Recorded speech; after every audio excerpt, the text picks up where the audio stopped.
There's intimacy on the radio, and there's naturalness on the radio that can never be replicated on TV. The marvelous resurgence of radio as a political force in this country.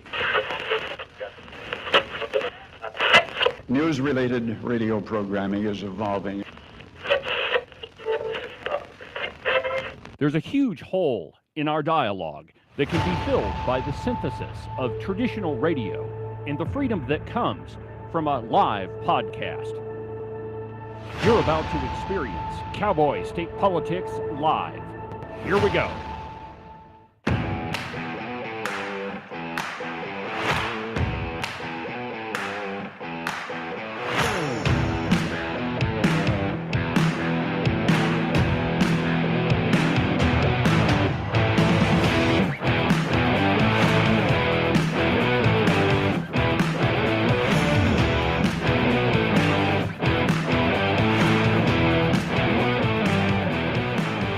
Good morning, my friends, and welcome to another tremendous installment from very high above all the insipid and vacuous forms of Wyoming mainstream media. This is Cowboy State Politics.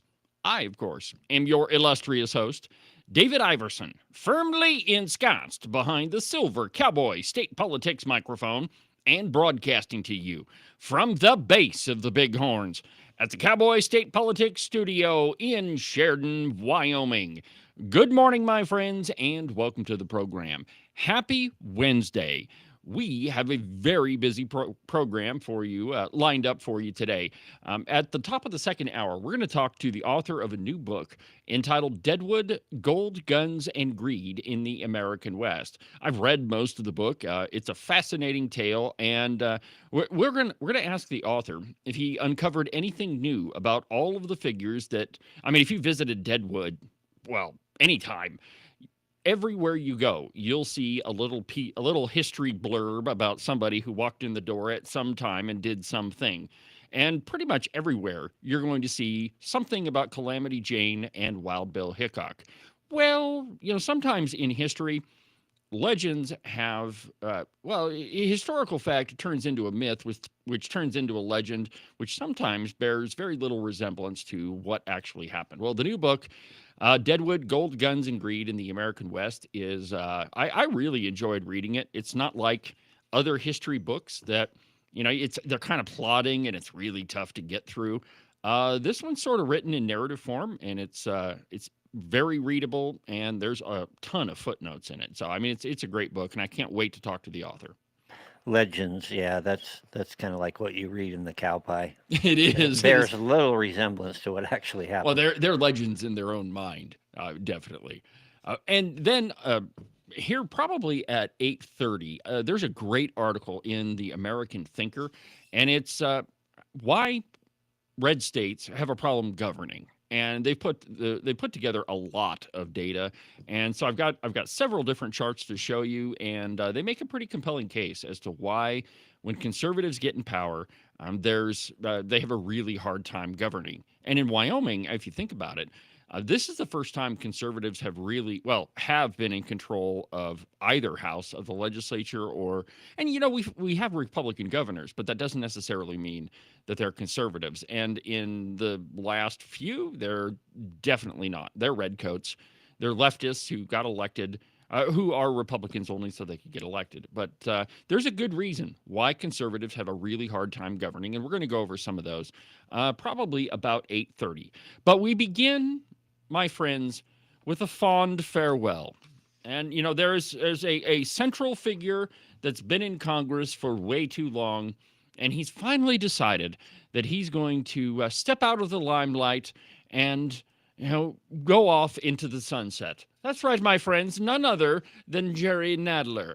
Don't let the door hit you where the good Lord split you. It's true, my friends. Jerry Nadler is going to retire after more than 30 years in Congress. And I quote, this is from The Blaze, Jerry Nadler, the former House Judiciary Committee chairman who helped lead the impeachments of then former President Donald Trump before and after, and the reason I say after is he only had a week left when they impeached him a second time, announced Monday that he will not seek re-election in 2026, ending the 34-year tenure that placed him at the center of Democratic politics in New York and on the national stage.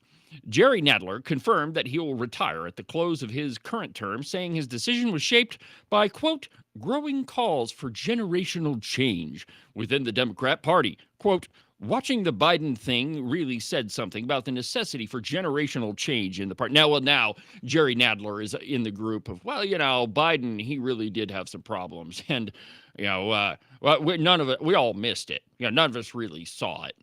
We completely missed the entire Biden gaffe reel, which was pretty much every day. Well, anyway, he said goodbye. Now, in remembrance of Jerry Nadler, I've got a little a short montage put together for you. Go ahead and play it for us, Agent 29.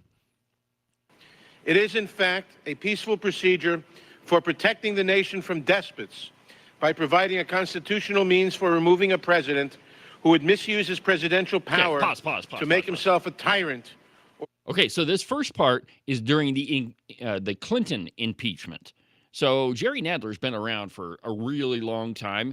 When Clinton was getting impeached, well, that was the worst thing that could possibly ever happen to the country. His tone changes a little bit when Trump is in office, but go ahead and play it again, Ken, or continue. Or otherwise to undermine our constitutional form of government.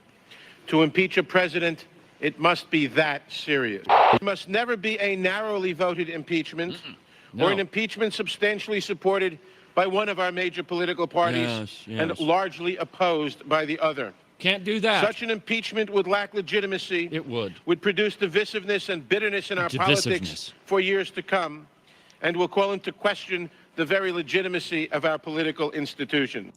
He knew quite properly that an impeachment of a president is an undoing of a national election. Yes, it is. And one of the reasons we all feel so angry about what they are doing is that they are ripping from us, they are ripping asunder our votes. Yeah, our They votes. are telling us that our votes don't count. They don't count.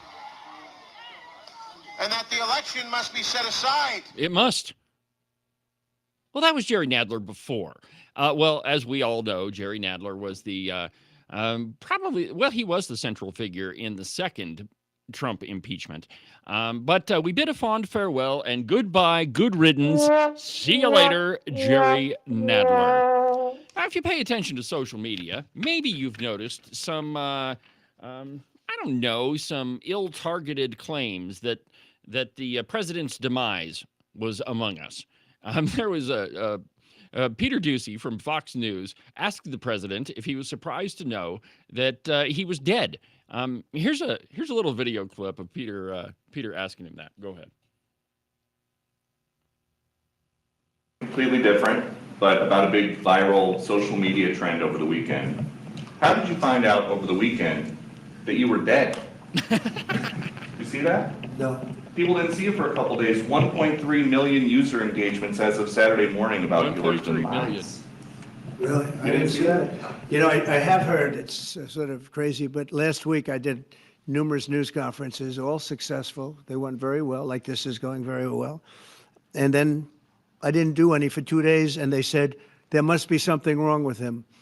Biden wouldn't do them for months. You wouldn't see him. And nobody ever said there was ever anything wrong with him, and we know he wasn't in the greatest of shape. No, I heard that. I get reports. Now, you knew I did an interview that lasted for about an hour and a half with somebody, and everybody saw that was on one of your competitors. Okay, so anyway, going around social media, there was this, and I don't know why people spread this stuff when they know that it's not true. I guess it's just clickbait, and that's probably the whole reason why they did it. But Tim Walz couldn't help himself and talk about the possibility of Donald Trump no longer being among the living. Here's what he had to say about the whole thing. And although I will say this, the last few days you woke up thinking there might be news. Just saying. There will be news sometime. Just so you know, there will be news. Just so you know, sometime there will be news. Absolutely ridiculous. And, if this were Barack Obama and all this stuff were going around, The left would be in convulsions. They'd all be having a collective seizure about how terrible it is to suggest that the president may have passed away. But because it's Donald Trump, I guess all of that is out the window, and everything is fair game. Now, my friends, I told you that we were not going to talk about Epstein until there was something to talk about. Well, it appears that there actually is. From The Blaze, an article entitled House Oversight Committee Releases Tens of Thousands of Pages from the Jeffrey Epstein Files. And I quote, a congressional committee has released more than 33,000 pages from the Jeffrey Epstein files after some members of Congress had a private meeting with Epstein victims. The billionaire financier was convicted of state-level prostitution charges in 2008, but was later arrested and charged with much more serious human trafficking charges after public outcry. He died by his own hand, so says Dan Bongino, in a Manhattan jail cell while awaiting trial, leading many to suspect a conspiracy to protect his wealthy and powerful alleged accomplices. Quote, I feel the immense pain of how hard all the victims are fighting for themselves. On Monday, 17 years after his first conviction, a trove of documents from Epstein's case were released to the public. The 33,295 pages were posted to the House Oversight Committee's website. Quote, the DOJ has indicated it will continue producing records while ensuring the redaction of victim identities and child abuse material, wrote Republican Chairman James Comer of Kentucky. Some Democrats took credit for the meeting with Epstein victims. Quote, and Ayanna Pressley, she's a member of the squad, absolutely ridiculous. I don't think that she's really done anything of note except complain. But she said, quote, House Oversight is convening a private roundtable with survivors of Epstein's abuse. This is our testament to our pressure. I look forward to hearing from survivors and won't stop pushing for a full public hearing so their stories are documented in the congressional record. Okay, so I've personally been really kind of irritated with how long it's taken to release all of these documents. But I go back and forth, and part of the holdup, I think, and the piece in the Blaze alludes to this, is that they want to protect the rights and the privacy of some of the victims. Now, some people have just decided they moved on with their lives and they don't want the public scrutiny. They don't want anything to do with it, and so they don't want their stuff released. Well, I mean, when you're looking through 33,000 pages of documents, you have to go through every single one of them and make sure that that person's name or anything, any personally identifiable information would be in there. And, 33,000 pieces of paper is a lot. And so I'm certain that they had to be checked, double-checked, all of that stuff. But I'm happy that 33,000 documents are being released, and I think that's a good thing. I got sick of hearing Epstein every single day for months on end, which is why I put a temporary moratorium on the program talking about it. But I guess we're all going to find out exactly what, let's see, I don't need that one either, what he was up to. Now, often I tell you that you should be very, very thankful that in America you have the First Amendment. And a lot of times, and there's an op-ed by Rod Miller in Wildpile, wrongly describing one of President Trump's executive orders. But his op-ed is about the First Amendment, and to some degree, he's right on some of the things that he brings up. But other countries don't have the First Amendment. And in England, in the UK, that is definitely the case. They've passed several different laws relating to hate speech, and they're not called hate speech, but really that's what they're about. Now, this is an issue that has come up in Wyoming several times. We haven't seen it in the last couple of legislative sessions, but for a while, this was a perennial bill that showed up that some folks think that we need some sort of hate speech or hate crime bill. And the ridiculous part of that is that a crime is a crime is a crime. If you beat somebody up, they don't hurt any more if you did it because you don't like them or that you don't like the color of their skin. It's still a crime. It's still assault. And we shouldn't treat those crimes any differently. But when you inject hate speech, oh, by the way, Gillette did pass a hate crime ordinance wrongly. One of the more insidious things that Mayor Shea Lundvall allowed to go through. And that guy turned out to be a real disappointment. Do you know anything about him, Agent 29? Okay. Well, he was a city councilman. And here's the irony of all of this. On Facebook, he liked a cartoon. And the cartoon was a little off color, but I mean, it really wasn't too terrible. Now, the mayor at the time blew a gasket and told Shea Lundvall that he had to resign. Now, he stupidly believed her and he resigned. Well, then later on, he was convinced that he should run for mayor. He did, and he won. But now he's the guy that allowed basically a hate speech ordinance to be passed in Gillette. Now, here's the problem with that. The only way that a hate speech ordinance could work is if it were possible to prosecute ideas, thoughts. Any sort of hate speech ordinance or statute really amounts to thought crime. What was your intent when you killed a person? Now, when we talk about when there are murder cases, you know, we talk about intent, right? There's a difference between manslaughter and murder. Murder, you know, first-degree murder means that you sat down, you planned it out, it was premeditated. Your intent was to kill that person. Whereas, you know, if it's vehicular homicide or manslaughter, you didn't intend to kill that person, but their death resulted nonetheless. Those are two different things. But the crime in and of itself really isn't all that different. Well, I mean, yeah, the intent is one that you planned it. The other is that it you know, you did it by your own negligence. That's a good way to put it. But with speech, and this is the reason why we don't police it, is that you can't be, you know, we can't look inside somebody's head and find out what they're thinking. And in America, you have the freedom of expression. You have the freedom of speech. You can say anything that you want. Now, you're still responsible for the results of your actions. That's true. And I've mentioned several times on the program that you absolutely do have the right to yell fire in a crowded theater. But if people get hurt because you caused a riot, well, then, I mean, you're held responsible for those. Similarly, we do have, you know, incitement statutes. That's what they tried to get President Trump on for January 6th. They claimed that he incited a riot when he said exactly the opposite. But generally speaking, here you can say or write anything that you want, so long as you're not slandering somebody. Slander is saying something that's not true. About somebody, or libel. Libel is writing something that's not true. But generally speaking, you've got the freedom of speech here. And that's the only reason why this program exists. It's the only reason why we have newspapers, magazines, and why you're able to, we're able to freely conduct anything. It's often said that the Second Amendment protects the First Amendment, that without those two, you would not have the freedom of speech. Well, in the UK, you have neither. And it's rearing its ugly head. They've passed hate speech statutes. So if you post something online saying that maybe, I don't know, maybe if you say it's impossible for men to become women, or if you believe that, you also believe that women can become a giraffe on their own, those things will get you thrown in jail. And recently, a comedian has been arrested. He was arrested at an airport with 4 or 5 armed policemen and thrown in jail for something that he tweeted. And this is a piece from Breitbart, and it's entitled J.K. Rowling, whatever. She's the author of the Harry Potter books, but she blasted Britain as totalitarian and utterly deplorable for arresting a comedian over transgender posts. Let me just read you the first couple paragraphs of this.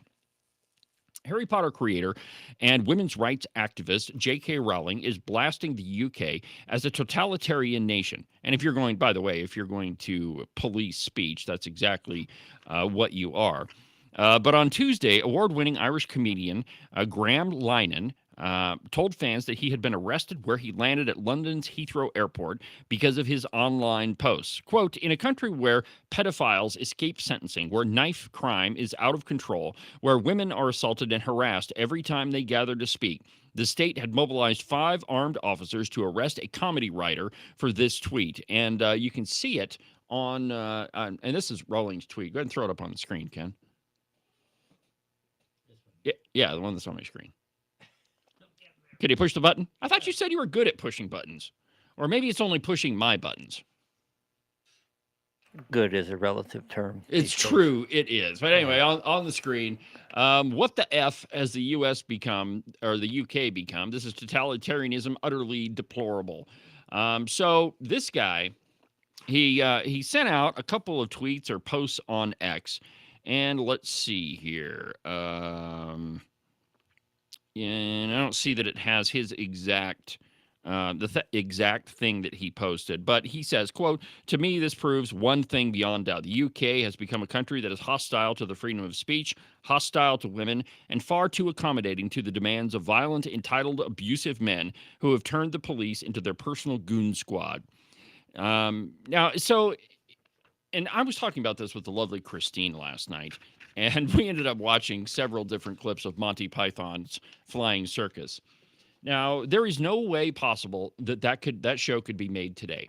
It's just not possible. Now, similarly, in the U.S., we might say that there's no way possible that you could make movies like Blazing Saddles.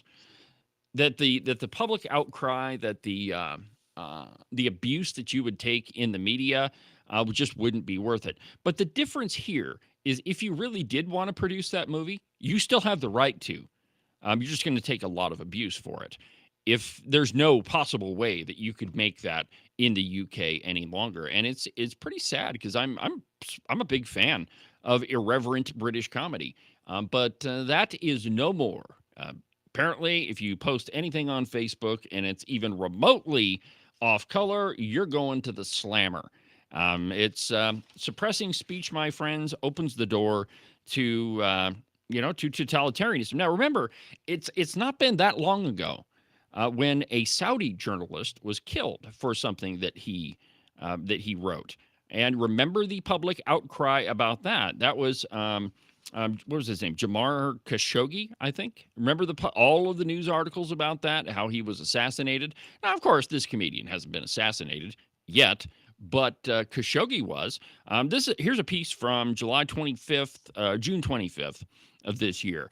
Quote, "A tweet posted by Saudi journalist Al Jasser in 2014 was chillingly prescient. Quote, "The Arab writer can be easily killed by their government under the pretext of national security," he said. On Saturday, the Saudi Interior Ministry announced that Al Jasser had been executed in Riyadh for crimes including, quote, "high treason for communicating with and conspiring against the security of the kingdom with individuals outside of it."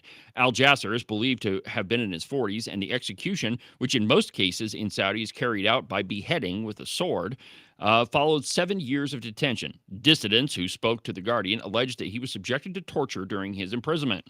It was the first high-profile killing of a journalist by the Saudi state since 2018, and the murder of Jamal Khashoggi. The Washington Post columnist and prominent critic of the Saudi crown prince, Mohammed bin Salman, who was lured into the Saudi consulate in Istanbul and murdered by Saudi agents. The UN report concluded that the murder was an extrajudicial killing by the state, and an intelligence assessment released by then-President Joe Biden in 2021. So, it's not been that long ago since the Saudis were killing journalists. I mean, it's only been a couple of months since the last one. But there's really not that much daylight between what the Saudis did and what the UK is doing. Now, granted, the UK hasn't killed any journalists yet. They haven't killed any comedians yet. But if we're going to get bent out of shape because of what somebody says, it's not that far to totalitarianism. The only way that totalitarianism, socialism, communism, all of those isms can exist is if you suppress free speech.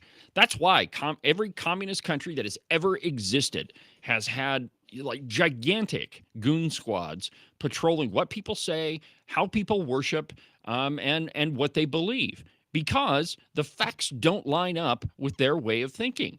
And there are a lot of people that are in power in the UK, Islamists, that when criticized, there's no way that they can repel it. So the only thing they can do is throw you in prison because of something you said.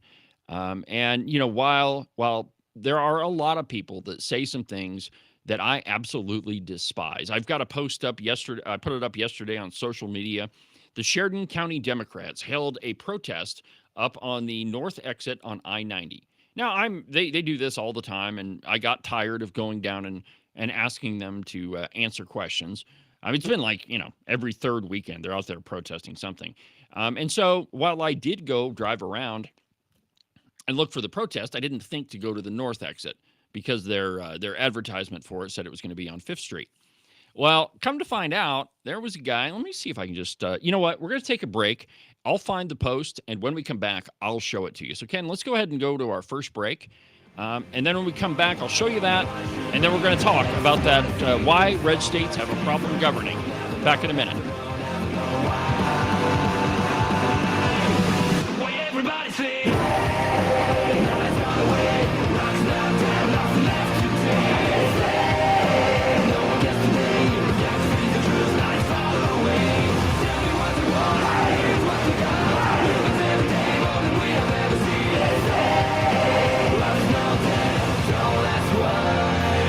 It's spring-ish in Wyoming.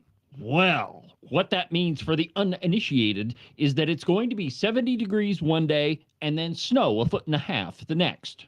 And really, if you don't like those two options, just wait a little bit. The weather will change. I know, it sounds a little stressful, but really you should put your mind at ease and buy a pair of socks from the Buffalo Wool Company. They'll keep you warm and dry even on the nastiest, coldest spring-ish day, and they'll keep you cool and dry even when it's 75 and sunny. To get you a pair, go to their website, thebuffalowoolco.com. Trust me, you're not going to be disappointed.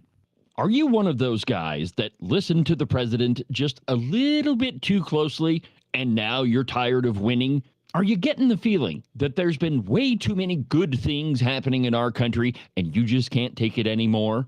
Well, if you are, and you think you should follow Rosie O'Donnell's example and get the heck out of Dodge, you need to call Rebecca Bextel at eXp Realty. She'll make those foreign country living ideas a reality for you. All you have to do is call 307-699-3519, and she'll make sure some freedom-loving, red-blooded American will now live in the home that you no longer want. If you want to sell your house, or if you want to buy one that's way better than the house you have right now, give Rebecca a call. Again, her phone number is 307-699-3519.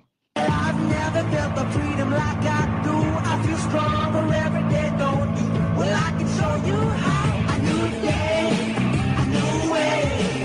Watch out, I'm only gonna get stronger. A new day, a new way. Watch out, I'm only gonna get stronger.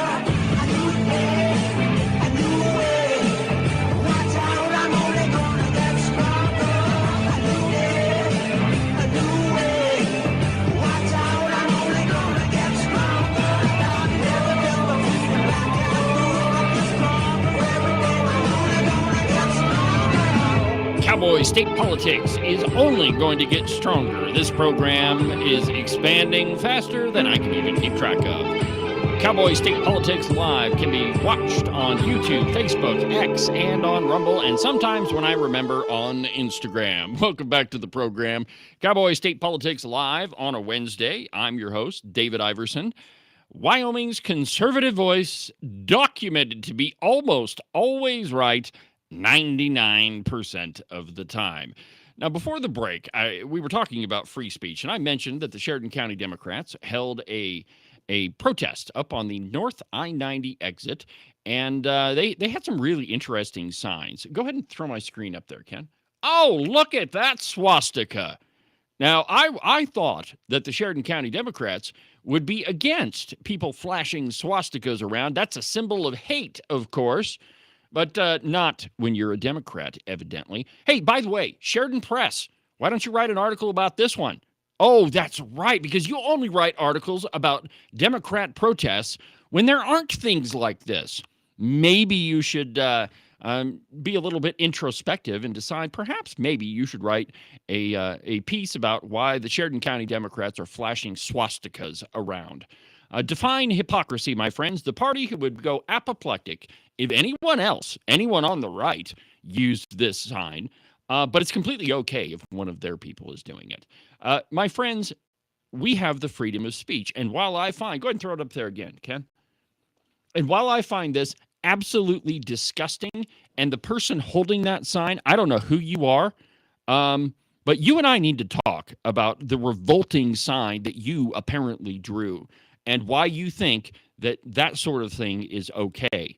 It's not. You see, This is the type of criticism that deplorable speech ought to get. We don't ban it. This guy has every right in the world to hold that sign. It doesn't mean that he's right. And it doesn't mean that he should or could. Oh, and by the way, after I started giving the Sheridan County Democrats a little bit of crap about their protest, they blocked me. Uh-huh.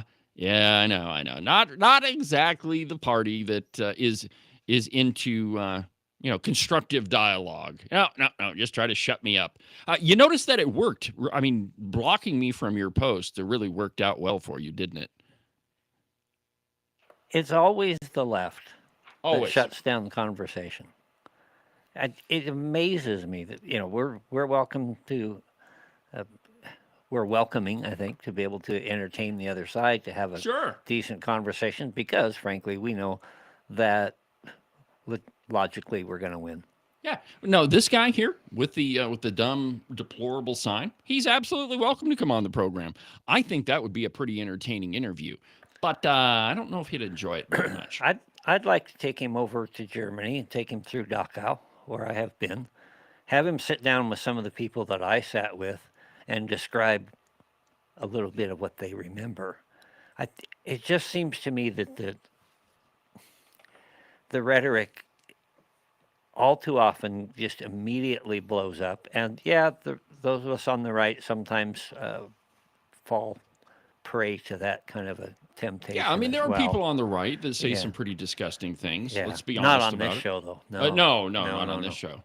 But, it's, again, if we are not, okay, so if we don't tolerate speech that we find absolutely disgusting, that, the only right, when it all boils down, when you boil everything down, the only right you actually do have is to be offended. Like, if you don't have the right to be ticked off about what somebody says, you don't have freedom of speech at all. And when you read the First Amendment, that's literally what it means, that you have the right to be pissed off. And if you don't have that right, you don't have any free speech at all. I think, wasn't it just recently where Trump was trying to make some sort of executive order? He does everything that way. Well, because, about flag burning. Oh, yeah. And, I'm a veteran. Mm-hmm. I treasure that flag. It's everywhere in here. To see someone burn that flag or to do other things to it, as I have seen, is gut-wrenching. Mm-hmm. They have the right to do that. That's part of why I went and fought. However, I think I should also have the right to beat their ass. to punch them in the face for. But even if you did, though, Ken, I agree with you that if you're going to burn a flag in front of me, you absolutely deserve to be punched in the mouth. I mean, yes, that might be me inciting violence, but whatever. I mean, that's what you deserve. But that doesn't mean that my act of cracking somebody on the nose, that I haven't just committed a crime too. Absolutely, I have. Now, I do have that op-ed from Rod Miller somewhere in the stack of stuff where he's talking about flag burning. But Trump's executive order was interesting, that it only applies if the act of burning the flag precipitates some other crime. So, I don't even know how you would figure this out. But if you read the executive order, it says if you burn the flag and it results in a riot or it results in property destruction or somebody else getting hurt, well, then you can be prosecuted for it. And by the way, we already have crimes for that. Like, if you're the person responsible for sparking a riot, where there's property destruction or people get hurt, that's already a crime. I heard somebody else point this out, and I think it was accurate. If somebody's out there burning the flag publicly, the riot's already started. The event's already there. I don't think I've ever heard of anybody just going out there and throwing a flag on the ground, and that's how they get things. Maybe it has happened, but I haven't seen it. Generally, it's a response as things get escalated and get elevated, and they know they have an audience. Now we've got an opportunity to really get offensive. Yeah, well, and here's the thing. Like I said, and I'll repeat myself. When it comes to the First Amendment, really the only right that you have is to be offended. And if you don't have that right, then you don't have any free speech at all. And so, however disgusting I find that guy's sign, I think he needs to be blasted all over social media. I think we need to make him famous. for drawing that sign, for publicly displaying it. I think we need to explain to him why what he did is absolutely wrong. When he goes to a restaurant, tell him he's not welcome here. Well, You know what I'm saying? well, there Yeah. you go, right? You know, if Yeah. I know who that is and he comes to my business, you know, my wife's salon or whatever, he's probably going to be asked to leave. But that's our right. Okay, so that's how we deal with things in America. We're a country of rights. We're a country of laws, not men. So before our interview with Peter Cozzens, which, by the way, that's coming up at the top of the hour, and I forgot to do one little advertisement, and this one is from Morton Buildings. So they're holding, like, if you ever wanted to know what the inside of a Morton building looks like, I talk about them all the time on the program. They're one of the longest sponsors I have on the show. Well, they're holding an open house today at 4 o'clock at 448 Big Goose Road. If you want to, if you've ever been interested in putting a building up on your property, it doesn't really matter what it is, whether it's a garage or a big shop, or maybe you need something bigger like a barn or a roping arena, or maybe even a giant warehouse for your business. This is a perfect opportunity to go check out a Morton building. It's at 4 o'clock, 448 Big Goose Road. And when you go there, go find Mimi and tell her that I sent you there. So 448 Big Goose Road, 4 o'clock, Morton Buildings. Come say hi to me. I'm going to drop by for a little bit. If I can, I'll drag Ken with me, and we'll see you there. So yeah, go check that out. Now, there's a good piece, an interesting piece, I think, in The American Mind, and it's entitled "Why Red States Can't Govern." And it's the subtitle is "Governors and Legislators must cut through the web of managerial guilds." And I think that phrasing is first of all, I think it's pretty creative, but it's very descriptive in that in every state there is a bureaucracy that exists that has been there for a very long time. And while governors and legislators come and go, they have to face elections. Most of the time, bureaucrats don't. Now, there are some that are appointed by the governor that, when the governor leaves office, they're out of a job. But there's a whole, back office of bureaucrats that, they probably made their career working in government. Here's what the American Mind says, quote, "Conservatives often imagine that winning statewide elections means gaining control over the machinery of government. But this is wrong, and dangerously so. For far too long, red states have confused the two. The assumption that political victory automatically confers political authority is one of the chief falsehoods circulating on the right. It is the reason Republican states often look like Democrat ones, only with different bumper stickers. And that's absolutely the truth in Wyoming. I mean, there are so many metrics that if you compare Wyoming to, say, Maryland, for example, a lot of the same things. Of course, you have to adjust for population. They pretty much are mirror images. That Wyoming has a huge bureaucracy, that we spend a tremendous amount of money on arguably things that we don't need to. This is an uncomfortable but necessary message for conservatives to hear. Red states are facing a major crisis of governance. Now, there's an outfit called the State Leadership Initiative, and they've put out a new report that lays out the evidence in extensive detail. By the most basic measures of lean, accountable, and ideologically grounded government, red states are failing. Many of the policies their representatives are voting for and their governors are signing into law are profoundly out of step with the wishes of voters. Bureaucracies are bloated. Universities multiply administrators faster than scholars. There are fewer teachers than administrators in schools. New York-style regulations pile up in red states like Texas, and 7 of the 10 most federally dependent states wear the Republican label. The key takeaway is not just that red states are doing poorly, it is that red states are almost indistinguishable from blue states on the metrics that really matter. Now, this is not conservative governance. It is branding atop the chassis of managerial progressivism. Governors may cut a ribbon, sign a bill, or put out a slogan, but beneath the surface, the operating code of their states is indistinguishable from California's. Let me just give you, before I get into any of the charts, let me just give you one crazy statistic. For the past, 4 or 5 years, the population of students in Wyoming school-age students, has gone down. And I got this statistic a couple of years ago, so it's slightly dated. But at the time, the student enrollment had gone down about 1,600 students. In that same time period, administration and staff had gone up 3,600 positions. So not only did the amount of students go down, which you would think would necessitate getting rid of some of the administrators, no. We doubled the amount and then added more. We added more administration than we did students. Now, there's a couple of charts here that I'm gonna show you, and they're kind of hard to see on the screen, but we're going to throw them up anyway, and I'm going to go through them with you. So this first one here is the state leadership index, and they've got a couple of different categories. One of them is governance, one of them is the economic sub-index score, and the other one is cultural. Now, I've circled Wyoming on there, and again, I know that it's kind of hard to see, but the lowest score that Wyoming has in this whole rating system is on governance. That we have a bloated bureaucracy, and I'm going to go through some of the numbers here with you in just a second, but I just wanted to show you the overall score.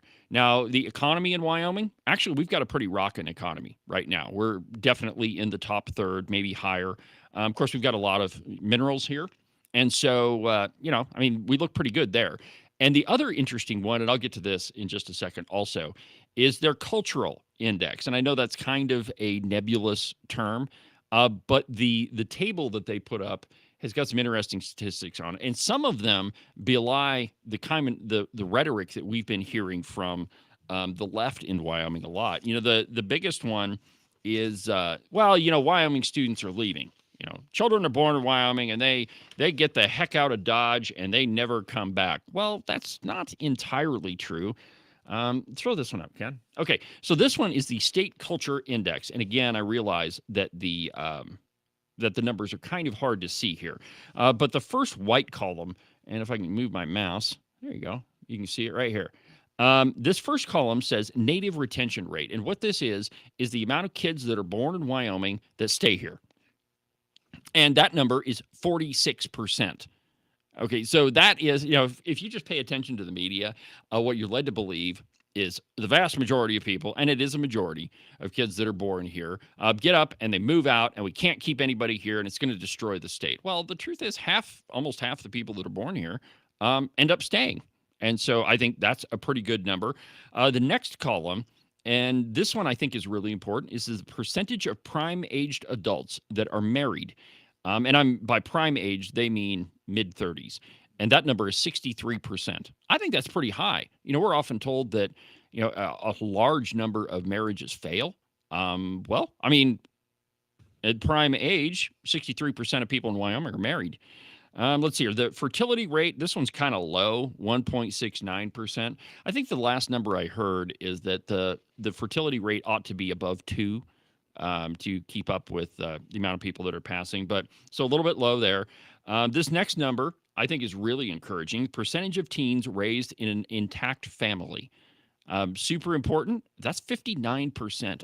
59% of the teens in Wyoming have a mom and a dad, and it's an intact family. I think that's a pretty high metric. It's not high enough for sure, but still pretty high. Let's see here. And the other two, the last three columns, one is violent crimes per 100,000. We already know that we have a low crime rate. Percentage of crimes solved, we're right at 50%.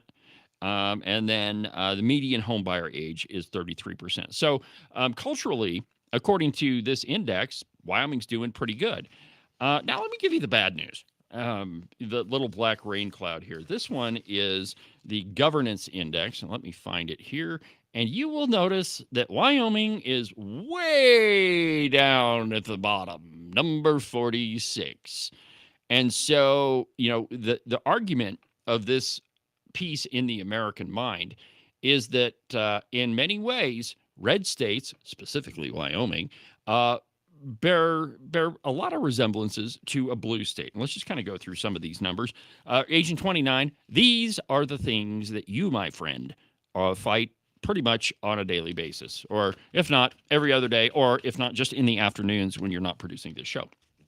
So the first column here is percentage of state revenue that comes from federal funding. Now, this one, and Ken, you're on the Appropriations Committee. Maybe you can speak to this. But according to this index, 35% of Wyoming's money comes from the federal government. Is that accurate, or do you know?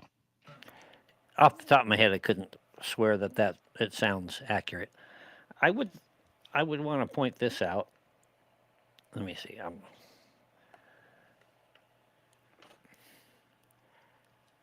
I believe the numbers here that I'm going to give are accurate, but let's take education. Okay. I think about 11% of our education budget is federal money. That's the number I've heard. Yep. And of that, it takes about 3 or 4% of that, or 3 or 4%, just to administer those funds.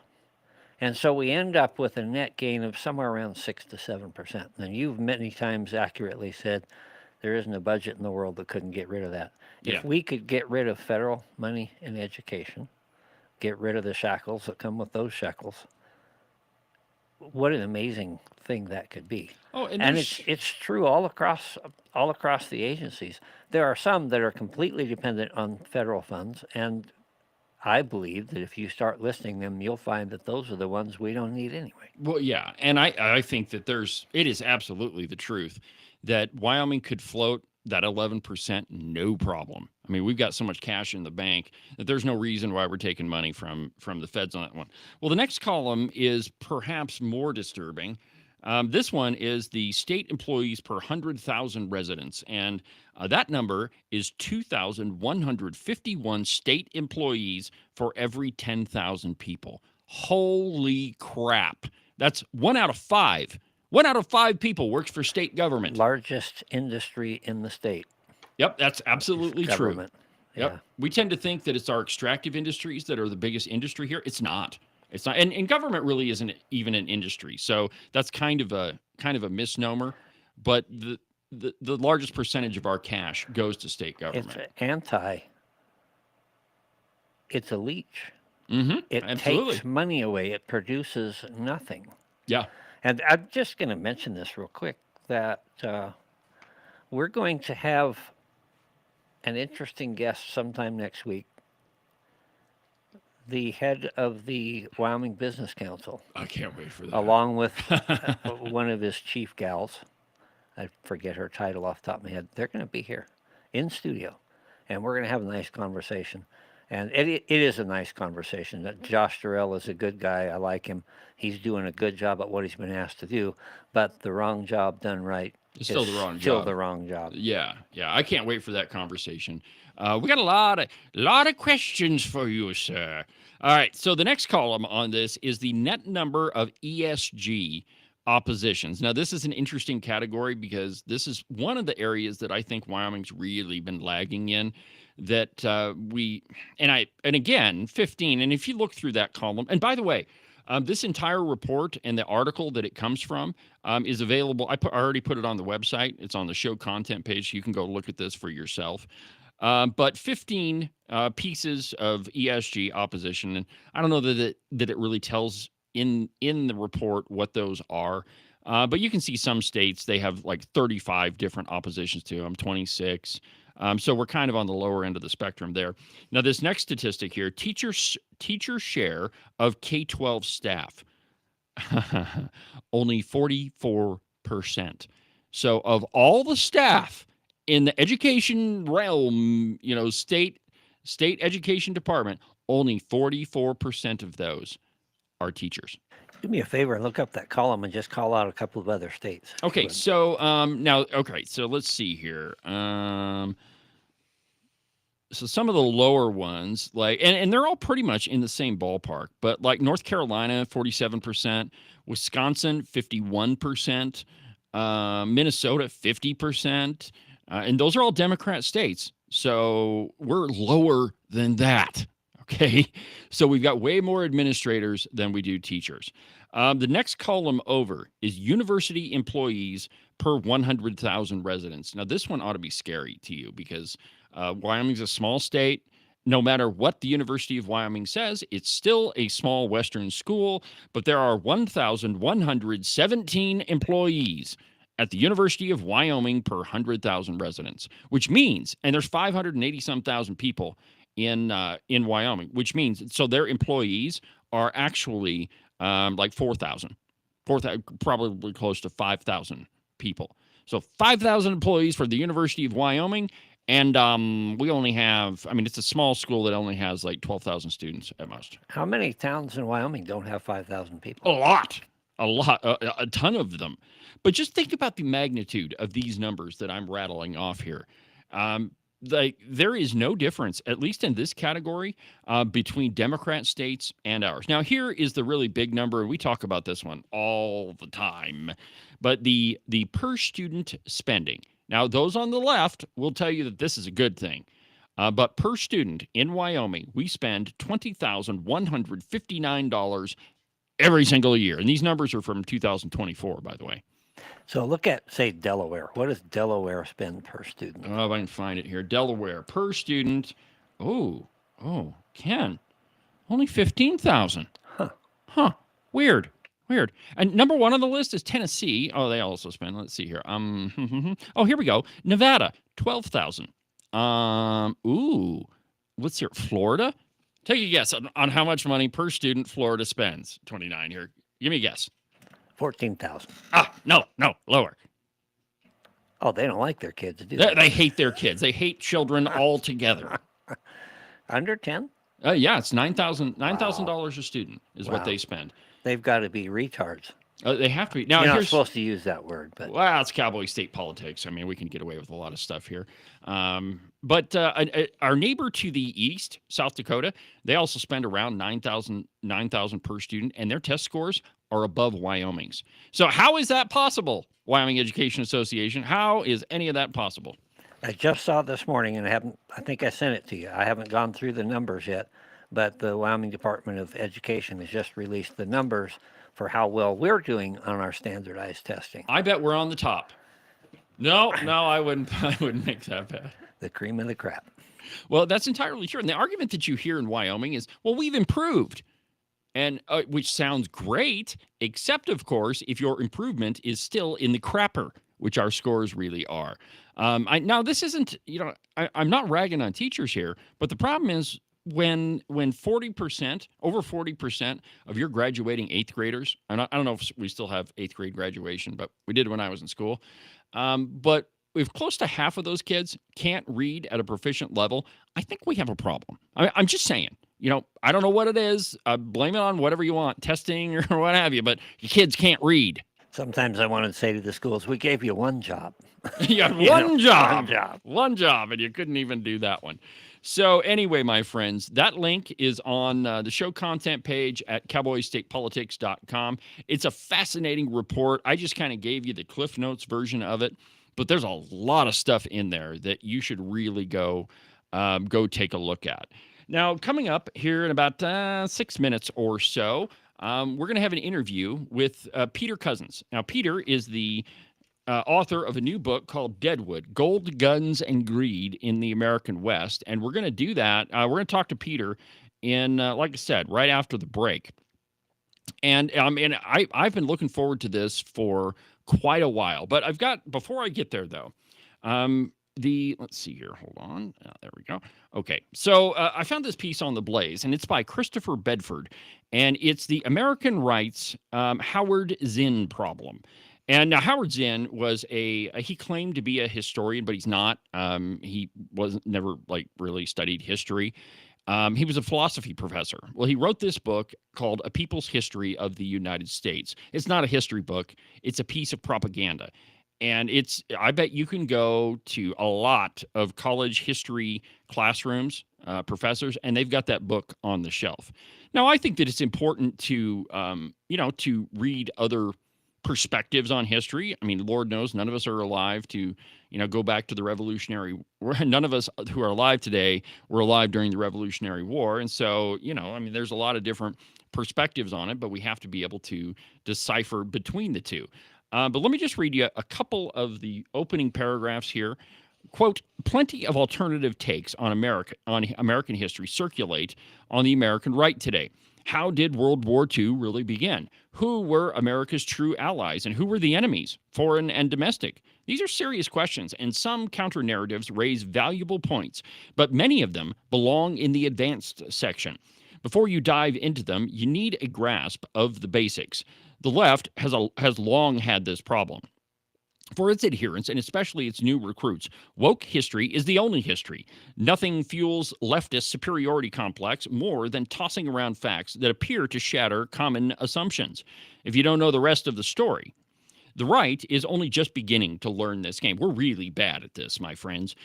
You need to read these histories that challenge the national narrative as interesting, with real and uncomfortable truths, but not as definitive texts. Now, you often hear me say that, when you read history, sometimes the people you think are heroes really turn out to be villains. And sometimes the villains, well, in some cases, they're not so villainous. A good example that we've used on the program before is Robert E. Lee. All right, Robert E. Lee was the general of the Confederates. And if you listen to the narrative on the left, they'll tell you that he was just an evil guy that hated black people. Well, he loved the South, and I can't speak to his feelings on slaves, but I mean, he was the general of the Confederacy. But why? The question is, why does his statue appear at universities? I mean, at universities all over the place. Well, because he was really involved in education. That's why. He was the Confederate general, but maybe he wasn't as villainous as the left makes him out to be. And I really don't think that he was, by the way. Now, on the left, historians like Howard Zinn, and I'm quoting now, Howard Zinn, William Blum, and Noam Chomsky absolutely excel. Did you even know that Thomas Jefferson owned slaves? He absolutely did. That's true. Did you even know that the founding fathers were a bunch of rich white guys? Most of them were. That's true. Did you even know we worked with former fascists against the communists when we rebuilt Europe? Now, all of that is true, and these realities should inform a proper understanding of history. Held in a vacuum, however, they really obscure the real story. The truth about history is that it is not, you can't take one singular event and without reading about it in context and just assume that you know the truth. Did George Washington own slaves? Yeah, he did. But he also said that owning slaves was a, quote, stain on his soul. So, I mean, you have to understand history in the times that the people lived in. Exactly. That's one of the things that irritates me about a lot of people's impressions, for example, of biblical stories. Oh, that's a great example. They want to go look at an ancient culture and judge it by today's standards, and especially, the standards just from when I was a kid to what they are today, totally different. You were mentioning earlier the Monty Python and that they couldn't do that today. Yeah. Look at the Dean Martin comedy roast. Oh, yeah. Another good example. I used to roll on the floor with those as a kid. There's no way you could do that now. And so now we go back and we look at that with our enlightened concepts. Oh, yeah. And if you're going to look at history, you need to understand the culture and how things worked. Slavery was predominant the world over. Yes. And the fact that you owned property that included slaves meant to be a good steward of that property. If you got rid of the slaves, it's a little bit like a liquor license today. You get rid of the liquor license, you've just devalued the property. No, that's not to say that any of that is right. But to say you have to understand the times that people lived. Yeah. And it's, the classic example is the 1619 Project put out by the New York Times. It is entirely apocryphal. Like, America did not begin as a slave nation. Were there slaves? Yes. Was America a slave nation? No. Look at the Plymouth Colony, which is the starting point of everything that is in America. Now, one thing that the 1619 Project doesn't tell you is that the first legal slave owner in America wasn't a white guy. He was black. His name was Antonio Johnson, who changed his name to Anthony Johnson. If you go, in those days, you went to purchase a slave, guess who you bought him from?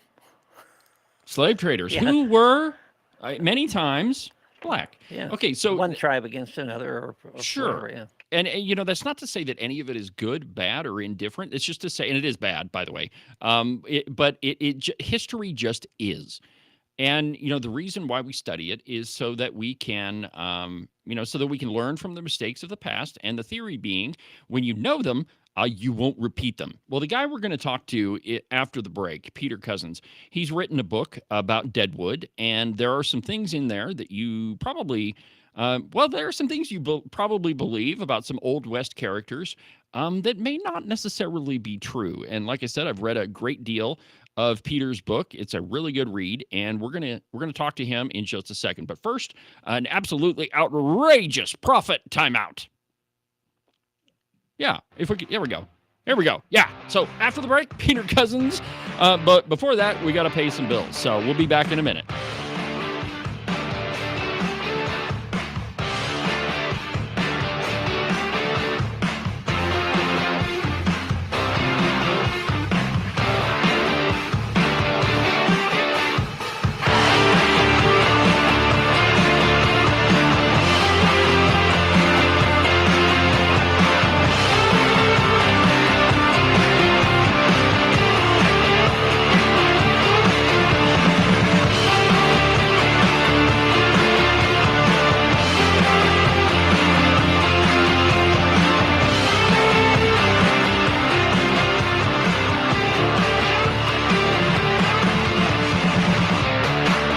Ever since gold backing was removed from the dollar, the value has dropped significantly over the past few decades. Experts say this is one of the main reasons goods are more expensive and your savings are worth less each year. How would you know how many dollars to save for retirement if the valuation of the dollar changes over time? Would you work all week for that $20 gold piece? Let's look at the valuation of this coin from the 1970s to today. When President Nixon took us off the gold standard in 1971, this coin traded for about $275. Today, it trades for about $14,000. Buying and holding rare coins using only a fraction of your portfolio is our suggested way to save for the future. Call U.S. Coin Capital at 1-800-878-2646 to get your free United States Gold and Silver Buyer's Guide. Make sure that you subscribe and follow the Cowboy State Politics podcast. You can do that from the website, cowboystatepolitics.com, or anywhere that you get your podcasts. That way, you'll make sure that you won't miss a single episode of Cowboy State Politics. Welcome to Lessons in Civility by Morton Buildings. Gentlemen, is your garage completely jam-packed full of all of your unnecessary crap? And your lovely wife has been on your tail, nagging you nonstop to clean it out? It's not because she just wants to incessantly irritate you. Chivalry dictates that you should clear out a space so she can park her car inside and you don't end up sleeping on the couch anymore. To do that, contact Nick and Jesse at Morton Buildings. Their phone number is 307-674-2532. Not only are they the experts in metal building construction, they're also skilled at keeping you out of the doghouse. One more time. Their phone number is 307-674-2532, or you can check them out at their website, mortonbuildings.com. This has been Lessons in Civility from Morton Buildings.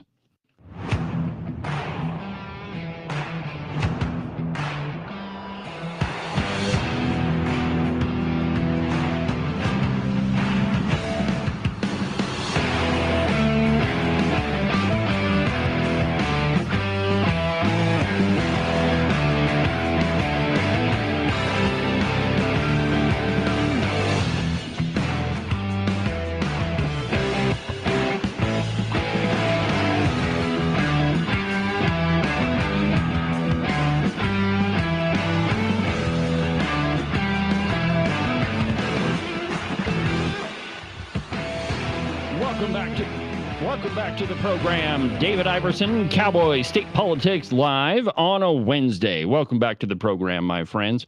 It might be a little bit before we get Peter hooked up on the program, but anyway, so we'll continue with the program, and then we'll just go from there. Whenever Peter can join us, then we'll have him on.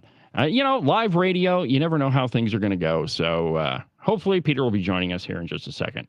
But anyway, what we were talking about before the break is history and why it's important to,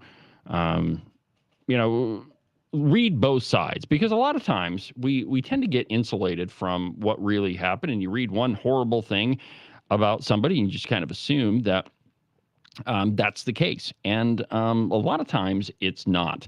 And I was talking about a piece in The Blaze from Christopher Bedford called "The American Right's Howard Zinn Problem." Let me just go through the rest of it here since we have a little bit of time. Quote: "How many woke scholars know?"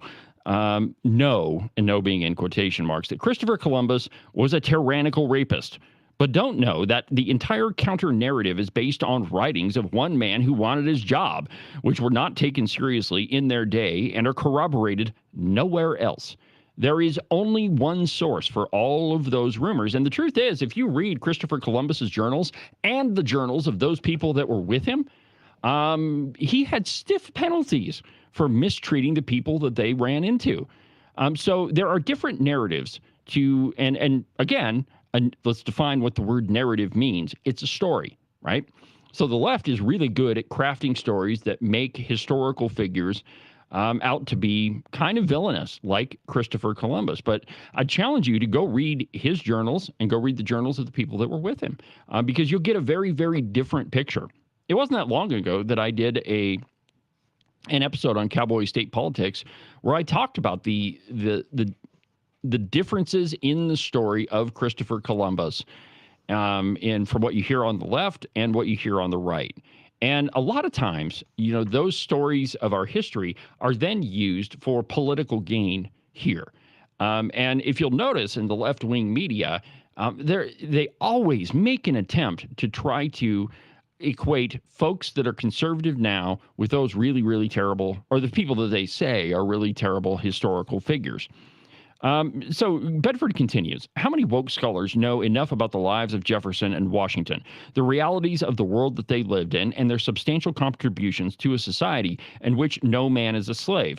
How many of them know what the communists were doing in Europe, the realities of functioning governance on the ground, and why communist terrorists had to be fought? Now, you're not going to find that context in A People's History of the United States. And that's the book that I was referencing earlier that isn't a history book, that it's little better than political philosophy, and bad political philosophy. And if you read the whole thing, he chalks everything up to class warfare. And I mean, it's, as a historian, it really irritates the crap out of me to read it, which is why I only read it once, and I don't even think I have a copy of it at home. But today, the American right is experiencing its own reckoning with history. For the first time, many patriotic Americans are open to dissident accounts that challenge the United States' hero story. Younger conservatives, in particular, grew up under elites who dismissed that story outright, replacing it with Howard Zinn and Noam Chomsky, who taught everything that they said as unquestionable truth. They were told that whiteness is wicked, men are oppressors, masculinity is toxic, Christianity is tyrannical, and America itself is evil. At the same time, they were fed lie after lie about COVID, the deep state, and more. They're angry, and the internet now supplies them with historical alternatives that reinforce a conspiratorial worldview. Some of this is healthy. Now, Bedford says, my grandfather remembered when World War II propaganda dubbed Joseph Stalin Uncle Joe, even as Soviet sympathizers burrowed into the State Department and the White House. They funneled Stalin aid while forcing Britain to bankrupt itself, paying for its own defense, hastening the empire's collapse. The trick is that you need to read these histories that challenge the national narrative as interesting, with real and uncomfortable truth, but not as definitive texts. Did we choose bad allies in the 20th century? Yep, we absolutely did. Did we choose the correct foes? Well, that's a matter of some debate. Did we make mistakes that ended up with half of Europe under Soviet domination? Yeah, we did. Absolutely. Now, could we have prevented that? Maybe, but only at incredible costs. Now, let me just give you one quick history. When it came to the development of the atomic bomb, we kept Joseph Stalin in the dark. We didn't tell him anything about it because it was thought at the time that if he got the technology to have a nuclear weapon, well, then he would probably take over the world. And I think that there's some validity to that argument, that that's quite possibly what would have happened. But we kept it from him. The second thing that we did is in the treaty, we kind of left it open what Stalin could do with all of those countries that were going to be created. And basically what we told him is, well, you can have an influence there. And he took that to mean, well, we could set up socialism everywhere, which is exactly what happened. And so you need to read all of these histories with a little bit of healthy skepticism. Read the things that you agree with, read the things that you don't agree with. And I tell you often that sometimes I sit down and watch CNN just so I can hear what the other side is saying. I've got a piece here that I'm going to go to here in just a second that is from Elizabeth Storr, Representative Storr, the person I refer to as Wyoming's George Soros. She has a piece in the Cowboy that is so chock full of bullcrap, I could hardly even stand it. But you've got to read these things so you know what the other side is saying. And then when you get a full picture of what the history is, then you make up your own darn mind. Don't take anything. Don't even take anything that I say for fact. Verify everything. Read for yourself. Find out what is true for you. Don't take Howard Zinn's account. Don't take my account. Don't take Noam Chomsky. Just read everything around it and then make up your own darn mind. And I'm sure that you're going to come up with a very different view. Now, so there, I mentioned the piece in the Cowboy from Liz Storr, and I'm sure that Agent 29 is going to have some things to say about this one. But there's a guest column on the Cowboy, and it is entitled, Why Property Tax Cuts for the Wealthy Hurt Wyoming Families.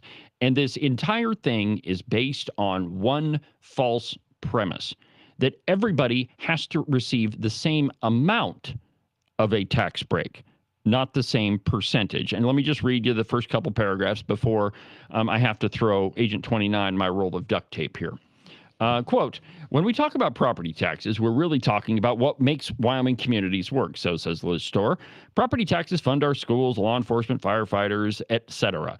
But instead of protecting these basic services, the Freedom Caucus is pushing tax breaks that benefit the wealthy, especially out-of-state second homeowners, while leaving Wyoming's middle class and working families to suffer the consequences. How dare you, Agent 29?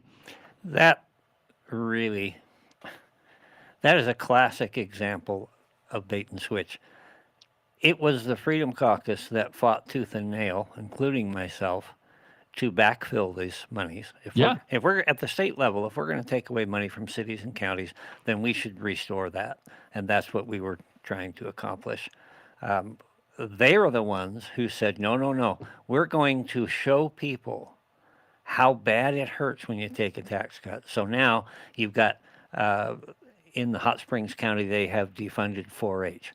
Okay, why 4-H was ever funded by the state, I don't know. Right. It never should have been. Right, it doesn't make any sense. But they're looking for a way to hurt it. All around the state, they closed down a couple of libraries. I forget what county. They find ways to make it look like they're really struggling. So we lose 5% of our income, and we're gonna make you feel it. Exactly. Well, that's what they do. I mean, it is the Barack Obama equivalent of closing down the World War II memorial when they shut down, quote unquote, shut down the government. Does it cost that much to run the World War II memorial? No, because it's mostly concrete. It just kind of sits there. But they shut it down the day before a whole bunch of World War II veterans were going to show up at the memorial. They pick things that to cancel in the budget that are going to hurt, just like Agent 29 said. Quoting from the piece, at our most recent Revenue Committee meeting, our colleagues advanced a bill to continue a costly tax exemption for second homeowners, and will consider 5 additional bills that provide similar tax breaks to the wealthy in November. First of all, they don't mention it's not just for the wealthy. That's total bullcrap on her part. Despite hearing from more than 250 Wyomingites across the state that they didn't want the legislature to further cut property taxes.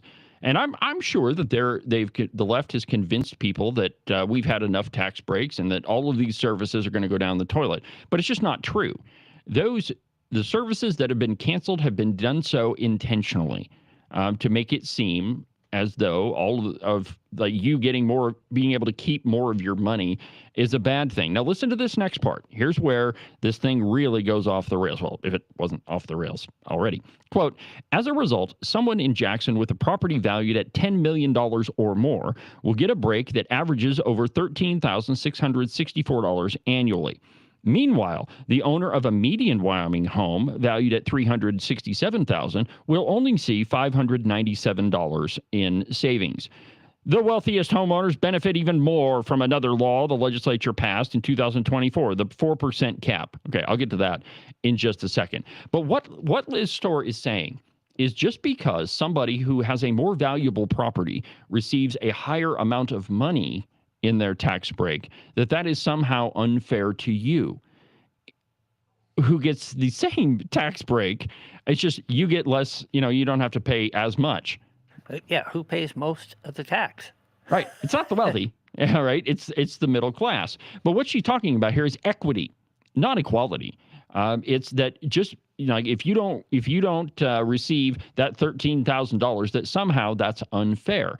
It's the difference between dollar amounts and percentages. Liz Storr is trying to convince you that the Wyoming legislature is giving all this money to wealthy people and giving you a pittance, which Liz Storr is a radical Democrat. Of course she is going to try to make that argument. But the truth is she's completely off the rails. The percentage is the same. It's just if you own a larger property, a more valuable property, your property taxes are going to be higher. And therefore, the 25% reduction in your property taxes is going to be a larger amount. That doesn't mean that it's not fair. You got the same percentage tax break as everybody else did. And just because your property is worth less doesn't mean that that's unfair. Now, on to this 4% tax cut. Here's what she says, quote, because it applies cumulatively, it creates huge savings for luxury high-end property owners. One lucky out-of-state second homeowner is getting nearly a $15 million reduction on his $34 million home, saving him over $80,000 in taxes. And he has plenty of company enjoying windfalls of high five-figure tax savings, which means Wyoming schools lose out. Okay, so the 4% cap. First, it was put into place at the highest level that Wyoming's property taxes have ever been at. So, in other words, at the passage of, what was that, House Bill 45, that's what it was, it 45, Ken? I can't remember the number. Anyway, with the passage of that bill, high property tax rates were locked in at the highest point, again, the highest point they've ever been at. And then the law said they could only increase 4% year over year. So, yeah. Your property taxes aren't going to go up, but that doesn't mean that wealthy people are being given a truckload of cash by the state legislature. That's just not true. Okay? Again, it's the difference between amounts and percentages, equity versus equality. Let's see here. This is not relief for hardworking Wyomingites. This is a giveaway to the wealthy. We've already seen the damage this approach can inflict. Casper City Council member Amber Pollock testified that her city lost $1.8 million in revenue. That forced cuts to staff and services, including snow plowing and park maintenance. When those services disappear, it is regular working families who lose out, not out-of-state millionaires. Oh, tax the rich, Agent 29. Lost $1.8 million. Until you put things in context, that means nothing. It sounds like a big number. And it is, to you and me, it's a big number. But when you put things in context and you realize that it's only 4% of their budget, okay. Exactly right. Well, the truth, and what Liz Storr is not telling you, is that a lot of counties, cities and counties, had budgets that were bloated by COVID dollars. And so, knowing that those funds were ephemeral, knowing that they weren't going to be continued on in perpetuity, they hired people, they started programs, they spent like drunken sailors who weren't spending their own money. And then we're all shocked when that money runs out and you can't afford to keep up those programs and employees. Yeah, we had a lot of federal money coming in. Remember all the ARPA funds trying to stimulate the economy, which means create inflation.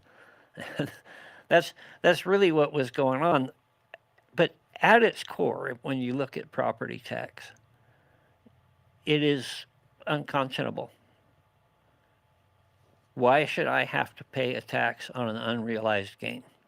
Well, you shouldn't. I'm being punished. And so there are so many things fundamentally wrong with the system that we've got now. And yet the idea is we can't get rid of it because what would we do? What we've got to do is go back and look at what's fair, what's right. Probably some sort of a consumption tax is appropriate. And then the other aspect that I want to throw into this conversation is these wealthy people who get all the big breaks. What do they do with their money? I have built a lot of very nice homes. I didn't ever build one for poor people. Well, it's the old adage, Ken. Like, have you ever worked for a poor person? Have you ever had a poor person write you a paycheck? The answer is no. Now, I've worked for some people who weren't rich, but could still afford to pay me. But I've never been written a paycheck by somebody who was destitute. And see, this is the problem that Liz Storr and the Democrats are trying to create for you. They're trying to make you believe that all of these tax breaks, they're just going to millionaires and billionaires, like herself, by the way.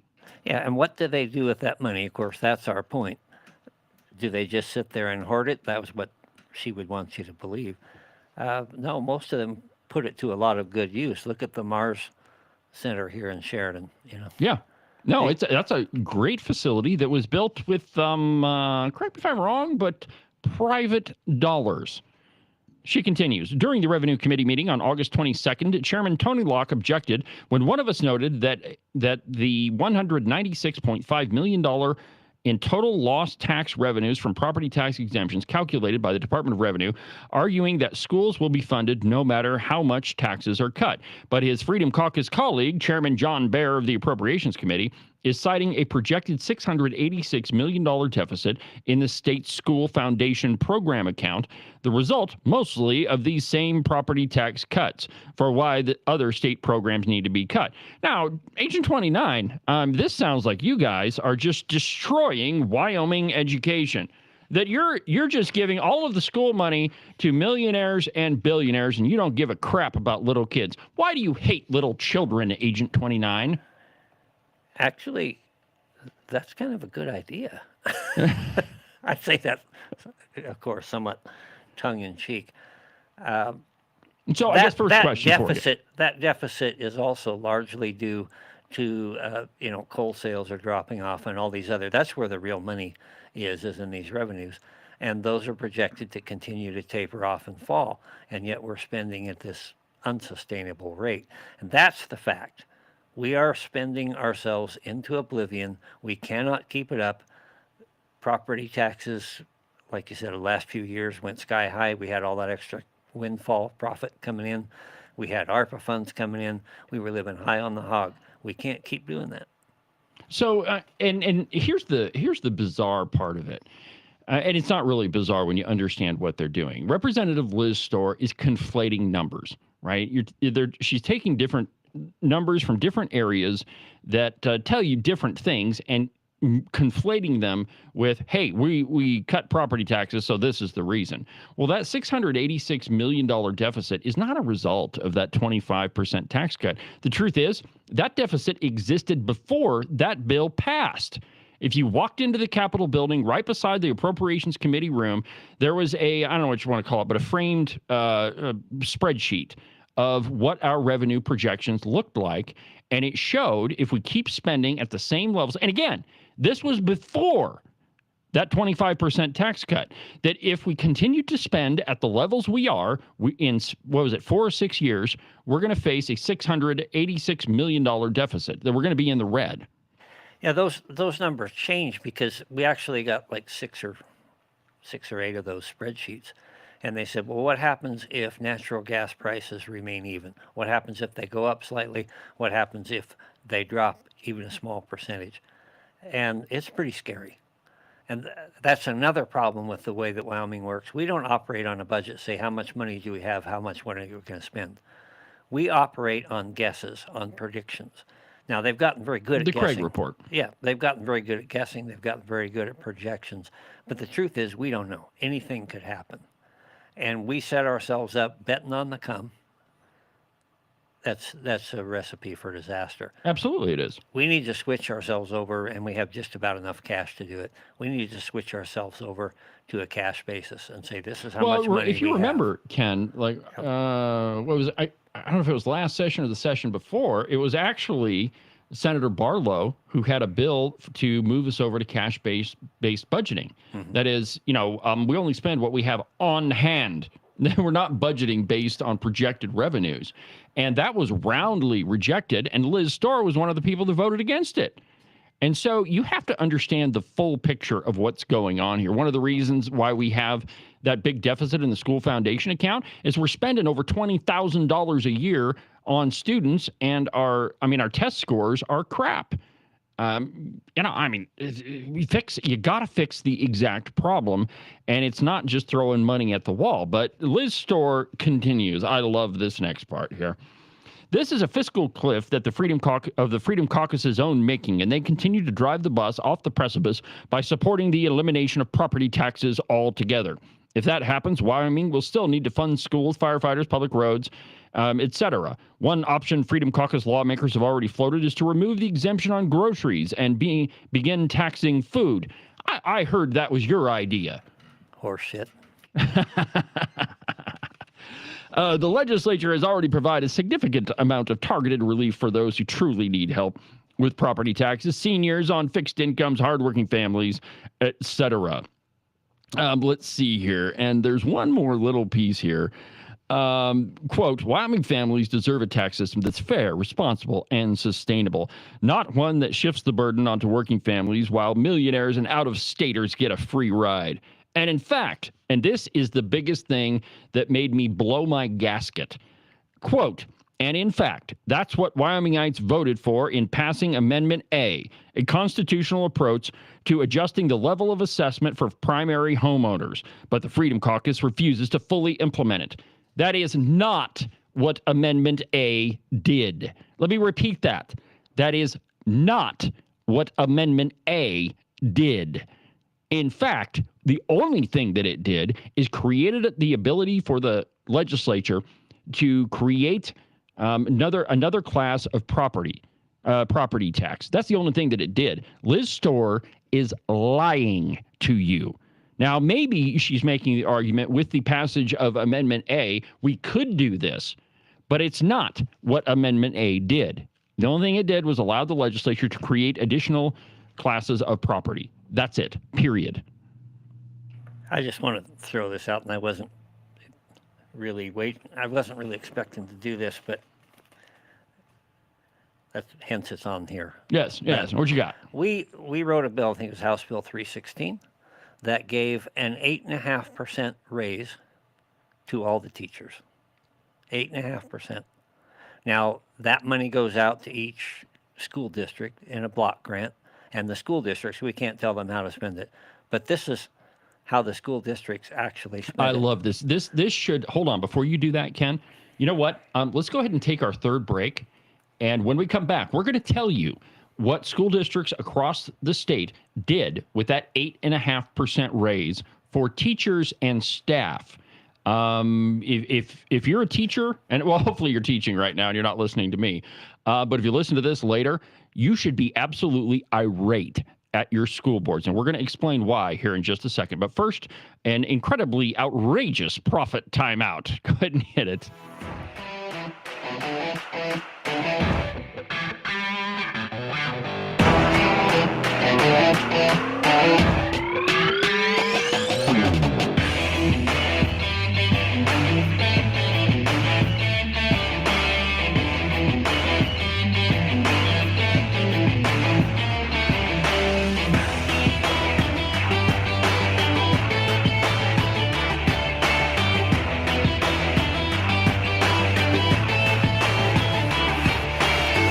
Are you tired of all the meaningless political drivel floating around right now? Endless commentary that really doesn't have anything backing it up? Do you long for the days of true investigative journalism, coming from an authoritative source who really doesn't care how popular and apparently good-looking a politician is? Fortunately for you, that's what I do on Cowboy State Politics. New episodes are published every Monday, Wednesday, and Saturday, and you can get them anywhere that you get your podcasts. iHeartRadio, iTunes, TuneIn, really any of them will work. But the easiest way is just to go to the website, cowboystatepolitics.com. There, you can find all of the shows, as well as any of the articles I might bring up during the course of the program. Cowboy State Politics Live, the program you're listening to right now, is broadcast every Tuesday through Friday, beginning at 8 a.m. Pay attention to all of that other block-headed nonsense if you want. Just make sure that you don't miss an episode of Cowboy State Politics. And now, back to our program.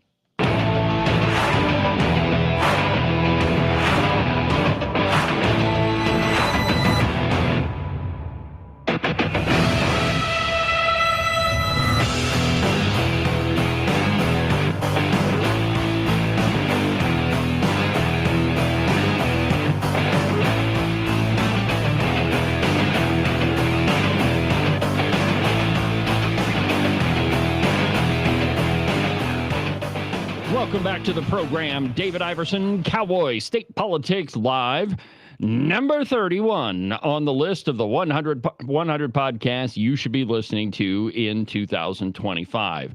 Welcome back to the program, my friends. Thank you for listening. Thank you to the good Lord above for giving us the opportunity to do what we do.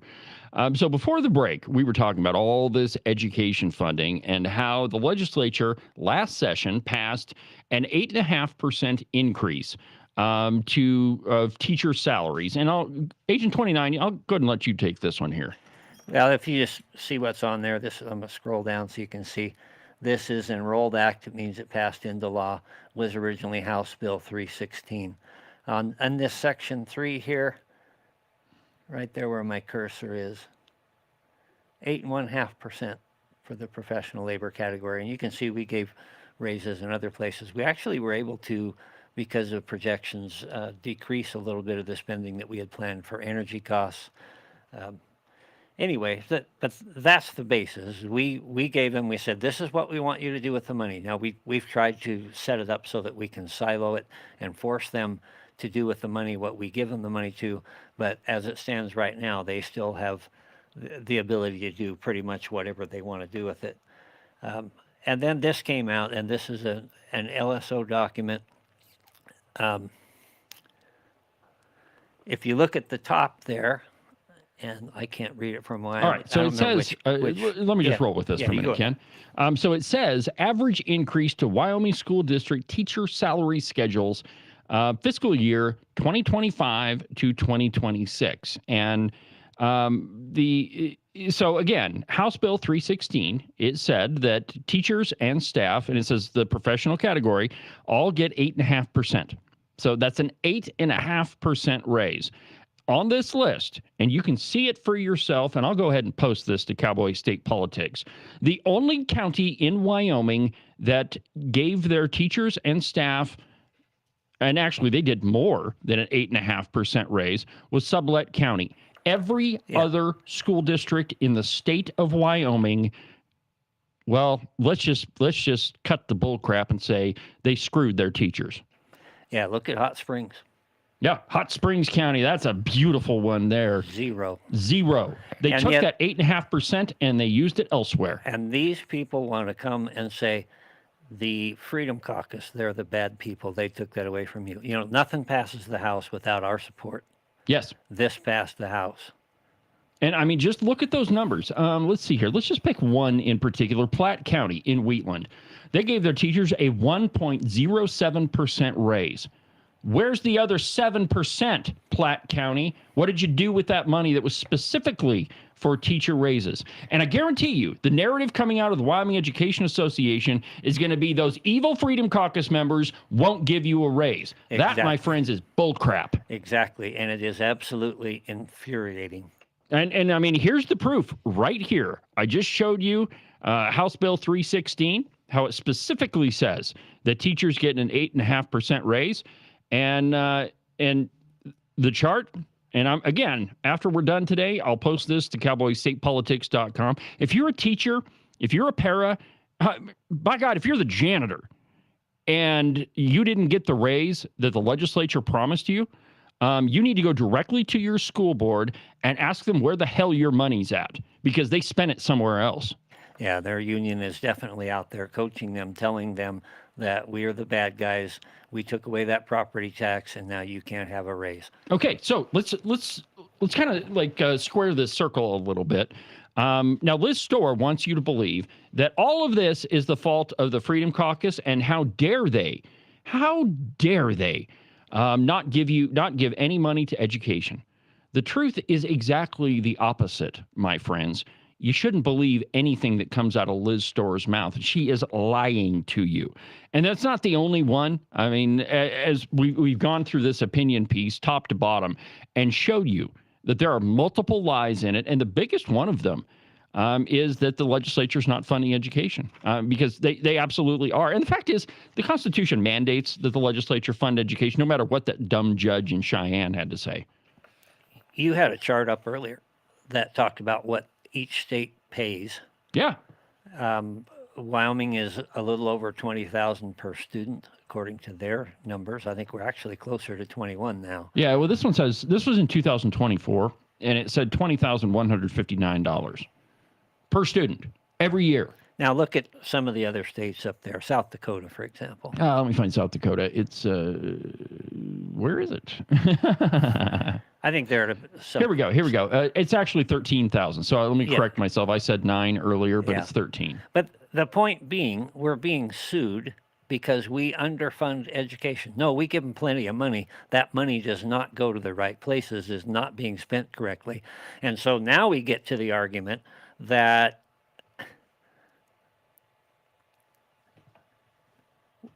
if you go from the top down, if we at the state say, this is how you're going to have to spend your money, now we've taken away local control, and that's not conservative. Yeah. But damn it, when the local people are squandering the people's money and we're the ones responsible for the purse string, we need to put our foot down and say, no, this is how it's going to be done. Yeah, there's absolutely no excuse whatsoever to give teachers a 1% raise when it specifically says in the law that it's 8.5% to professional staff. I mean, and it wasn't just teachers, it was across the board. Now, I know that, my mom works in the school. She's not a teacher, she's an administrator. And I know that she would have had my hide if I would have let that thing go through. And not that I have a vote or anything, but if I wouldn't have thrown a fit saying, hey, what about all the secretaries and staff? But the truth is, they did pass that, and if you didn't get at least an 8.5% raise, ladies and gentlemen, you should go to your school board and ask them where the heck your money's at, because it probably went to football pads or the principal's cell phone or something, because it certainly didn't go in your pocket, and it's absolutely not right. And man, that infuriates the crap out of me. All right, moving on. There's a sob story in the Wyoming Turkey Vulture, the Wyoming Tribune Eagle, and you knew this one was coming. It was just a matter of time, But again, you have to kind of balance this one with, that doesn't happen in Wyoming. That's not a Wyoming problem. We need Wyoming solutions for Wyoming problems, and illegal immigration is not one of them. Well, the truth is, in this case, this is a Cuban illegal immigrant that is being held at the Natrona County Jail. So he wasn't caught in Wyoming, but we absolutely have problems with illegal immigration here in Wyoming. This one just happens to be, he was moved here from, I think it was Florida. Yeah, that's what it says. But the title of the piece is, and the title is just funny, all on its own. Without a country to take him, Cuban immigrant spends a month in limbo inside a Wyoming jail. Now, my friends, I can only imagine what spending a month in jail would be for this poor soul. This guy who didn't do anything, nothing to warrant being held in the Natrona County Jail for a month. Except, of course, when you read exactly what he did. Of course, you have to read a ways into the piece to find out. But here's how it starts. Jose Rodriguez Perez joined the line outside the U.S. Immigration and Customs Enforcement Office near Miami for his annual check-in on June 5th. 3 months later, the Cuban national found himself languishing in the Natrona County Detention Center, 2,000 miles from home. Oh, those evil Republicans. Increasingly hopeless, as his detention felt increasingly endless. Quote, "You want to die. You pray to God that you don't wake up in the morning, and when you're isolated like this," Rodriguez told Wildfile over a set of phone interviews from inside the jail. Now, here's where they actually start telling you the truth of the matter. Rodriguez's journey from the Florida coast to the middle of Wyoming is a result of a complicated immigration law that made him vulnerable to mass deportations. Okay. All right. So let's see here. Here we go. And listen to this. In 1993, Rodriguez and his father fled Cuba, where an authoritarian government squashes independent political activity, tightly controls the press, and limits free speech. They were granted legal U.S. residency. But in 1993, he's a legal U.S. resident. Okay. And all he's got to do is abide by the law, not screw up and get arrested, and no problem. But in 2012, felony convictions for credit card fraud sent Rodriguez to a Louisiana state prison for 5 years. It's a period in which he says he found religion, found himself, and emerged to build a new life. But the crime cost Rodriguez his green card, and a judge ordered his deportation. So wait a minute. He's a legal resident, and the terms of him being here is to be a law-abiding citizen. And he was, allegedly, until 2012, when he committed a felony. If you are a felon, you do not deserve to be here. That is why he was languishing in a Natrona County jail. Not because of the evil Republicans, not because of Trump, but because of his own actions. My friends, we have to take personal responsibility for the things that we do, and this guy is a felon. Why give me one reason why he should be allowed to stay one more minute in our country? Now, I have no problem if he's got legal status and he's obeying the laws and he's not ripping people off and stealing their money.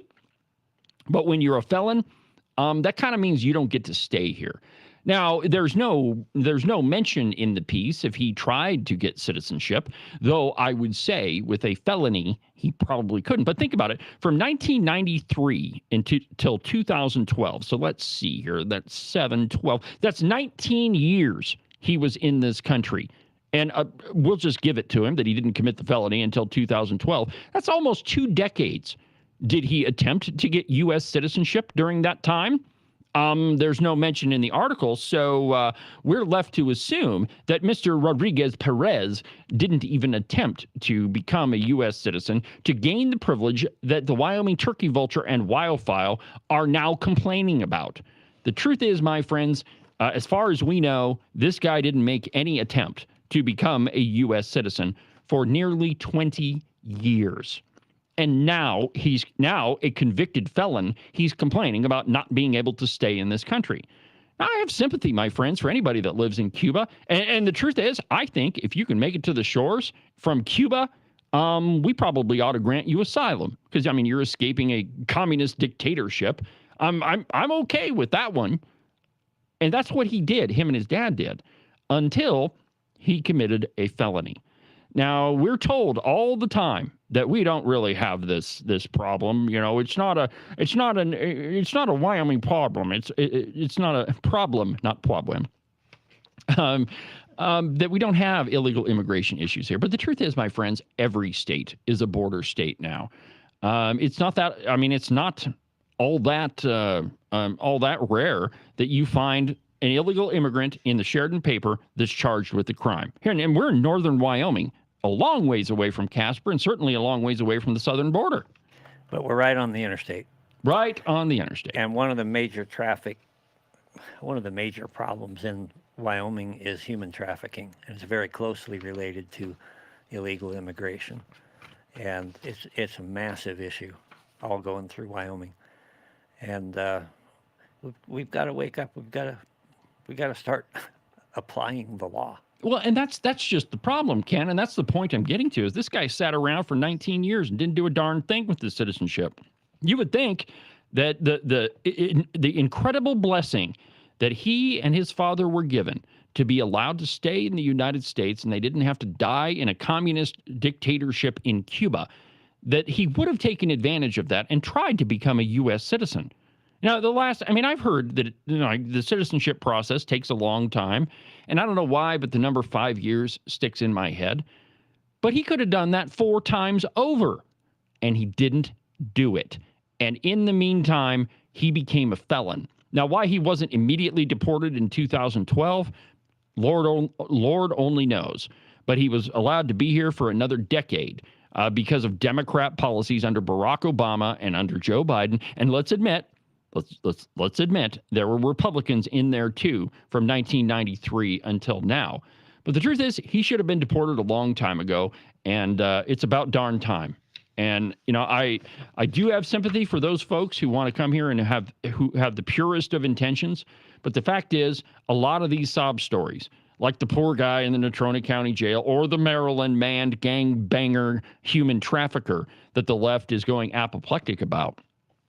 I mean, when are we going to start enforcing the law, my friends? I mean, you can pass laws all day long, but not by yourself, but the legislature can pass laws all day long, but they don't mean anything if they're not enforced. And that's where we're at, my friends. We've got to enforce the law. We've got to go back to being a nation of laws and not a nation of men. And, the law is what it is. And, the Democrats, they said, how many times did we hear them say, no one is above the law? How many times did we hear them refer to? I bet we're close to 1 million times. The steady drumbeat from the mainstream media. Okay, so if nobody is above the law, this guy isn't either. Now, I mentioned earlier in the program that I had buried in the stack of stuff an op-ed from our pal Rod Miller. And his op-ed is entitled Pledging Allegiance to a Symbol. Now, before I even get into this thing, I think that Rod is partially correct about some of this, but he is incorrect about Trump's executive order. In fact, I don't even know that he actually read it. But here's how Miller starts his piece. Quote, over 21,000 Wyomingites, let's see here. President Donald Trump signed an executive order that criminalizes the burning of the American flag. The U.S. Supreme Court ruled that burning the flag is protected speech under the First Amendment, and that was a 1989 ruling, I think, and he does mention the case here. Let me see if I can find it. But anyway, it was a 1989 ruling that burning an American flag is free speech. And he says, I am first reminded of the quote from columnist Molly Ivins, my favorite Tejana. She wrote, quote, I prefer someone who burns the flag and then wraps themselves up in the Constitution over someone who burns the Constitution and then wraps themselves up in a flag. Well, the flaw and maybe it's not a flaw, but we'll give Rod the benefit of the doubt. The flaw in his op-ed from the very beginning is Trump didn't criminalize burning the flag. Trump criminalized burning the flag that incites a criminal act. That's what's criminalized. Now, if you just burn a flag as a matter of free speech, you're good to go. Free and open, and there isn't a problem there. But that's not what Rod's saying. Quote, Ivan's quote assumes that there is a level of difference between our flag and the Constitution. She's right. There is a stark difference between the two, and for those of you who just puckered up for patriotic reasons, read on. The difference lies in the fact that the flag is a symbol of the United States and the Constitution is a real thing. He's absolutely right about that. Better semanticists than I, like Korbitsky, Hayakawa, and Wittgenstein, can explain more clearly how symbols are not real things. The map is not a territory. The symbol is not the thing that it symbolizes. They would tell you that symbols are convenient shortcuts to thinking, that a fixation on the symbolic excuses a lazy mind from doing real mental labor. For someone to blindly embrace a symbol as if it has real meaning and to neglect to seek the reality behind the symbol is to fall into a comfortable intellectual trap. Perhaps that is the reason that some folks firmly believe that the flag symbolizes them and their egos. Thus, they ostentatiously display the flag as a symbol of their own patriotism, when the Pledge of Allegiance clearly states that the flag stands for our republic alone. Now, I'll refer you to the conversation we had earlier in the program, because I think that it's an important one. Now, Ken says, Agent 29, he said that the reason why he went to a desert in the middle of nowhere was to fight for the American flag. I think that that's absolutely true. But he also fought for your right to burn that flag whenever you think you should. Now, does that make it right in his opinion? Does he think that you should burn the flag? Absolutely not. But you still have the right to do that. And however deplorable we might find that, you still have the freedom of speech. You still have the freedom to, to burn a flag if you want, to exclaim how terrible you think this country is. But the fact of the matter is, my friends, that you still have the right. And even under Trump's executive order, you absolutely have that right. Now, what it does criminalize is if burning the flag precipitates a riot, or if burning the flag precipitates some other act, criminal act. Now, I don't know how you would figure that out. I don't really know if you could determine, hey, this riot was caused by burning the flag. I don't know that you could figure that out. Now, am I in favor of Trump's executive order? Personally, I think that it goes too far. I think that when we are confronted with questions like this, we should err on the side of liberty. That, okay, so maybe it's a crime. Maybe burning the flag precipitated a riot. But how do you prove that? I mean, I think the line is so blurry that in this case, we ought to err on the side of liberty. That while many of us think it's wrong, and while technically, legally, by the executive order, it might be wrong, I think that we just say, okay, fine, we don't like it, but you still have a right to free speech, and you still have a right to freedom of expression. And even though we find it deplorable, and even though it might technically be wrong, I think we should err on the side of liberty.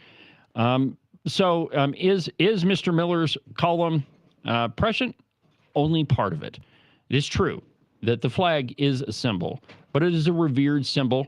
And in many cases, if you're burning the flag, you're doing so to incite a crowd, to incite a riot. Now, again, I think we just err on the side of liberty and just say that even though we find it disgusting, maybe we just let that one go. What do you think, Agent 29? I don't know. I wasn't listening. What I was saying is that maybe technically burning the flag might be illegal. Maybe technically we could say that it sparked a riot. That maybe technically it sparked tearing down of a statue. That even though it might be a crime, it's difficult to prove, and it's such a hairy situation that maybe we just err on the side of liberty and just don't mess with it. Yeah, what do we do about putting a crucifix in a jar of urine and calling it art?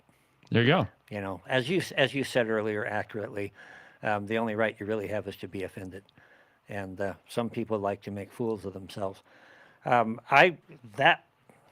guys couldn't see it, but I had a phone call there, and it was Peter Cozzens. Oh, okay, great. And I offered him a chance to come on and say a few words and then rebook. Basically, what's going to happen is we're going to call him back. We're going to reschedule. There was, in fact, an issue with the time zone confusion. I kind of thought that's what it might be. And so by the time he got on there, he realized that we'd already missed the boat. So it's all good. We'll fix that. We had enough material, I think. Oh yeah, we're pretty good. In fact, let's see what do I got here. You can throw one more up. You know what? I think we're okay. I think we'll just go ahead and call it a day on the program. We pretty much burned up a busy broadcast, 2 hours anyway. Thank you for listening, my friends, and we'll pick this up tomorrow. And on tomorrow's program, I'll have a better idea of when we can have Peter on. I'm really bummed out we couldn't talk to him today, but it'll give me a chance to read more of his book, and we can have a further conversation. Don't miss Cowboy State Politics Live every Tuesday through Friday from 8 a.m. until 10. And don't forget about the podcast, which is going to be released shortly after today's episode. It's, more of the same, my friends. Like, continue burning up the Wyoming mainstream media. Also, one last time, don't forget about the Morton Buildings open house, which is today at 4 o'clock, at 448 Big Goose Road. I'll be there for a little bit, so come say hi to me. And if I'm not there, tell Jesse and Mimi that I sent you. But for now, from the base of the Bighorns at the Cowboy State Politics Studio, I'm David Iverson, and this is Cowboy State Politics. See you tomorrow, my friends.